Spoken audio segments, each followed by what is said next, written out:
Margarine, pizza précuite, chocolat. Notre frigo est rempli d'huile de palme. Cette graisse végétale se trouve partout dans notre quotidien, dans les biscuits, la crème pour les mains, les produits de nettoyage et maintenant aussi dans les carburants pour moteurs diesel. La moitié des produits de nos ménages contient de la graisse de palme bon marché. 1/5 de la pâte à tartiner de Laura est aussi constituée de graisse de palme. L'huile de palme rencontre un succès colossal, ce au détriment de la forêt tropicale. Sur Sumatra, la forêt tropicale est incendiée sans relâche, au profit de surfaces cultivables pour de nouvelles plantations. Chaque année, une surface d'1 million de terrains de football. Il ne reste plus que de petites fractions de forêt tropicale au milieu de ces vastes monocultures. La forêt tropicale est un trésor de biodiversité. C'est là que vit près de la moitié de toutes les espèces animales et végétales de la Terre. Mais cette diversité est menacée. Les éléphants, tigres, rhinocéros et bien d'autres espèces animales perdent leur habitat.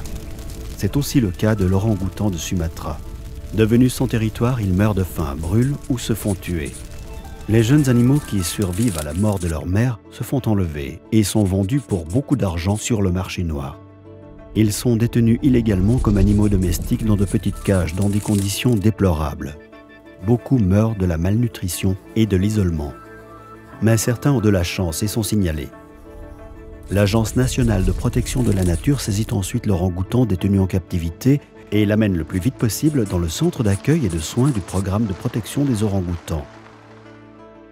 L'orang-outan y est immédiatement examiné et, si nécessaire, traité médicalement. Une fois qu'il est en bonne santé et suffisamment âgé, il est emmené dans l'enclos commun. Avec ses congénères, il fait des progrès importants pour son évolution. Lorsqu'il est enfin prêt pour son retour à la liberté, l'équipe l'emmène dans la station de réintroduction au cœur de la forêt tropicale. Là-bas, il apprend pas à pas ce qu'il doit savoir pour vivre en liberté.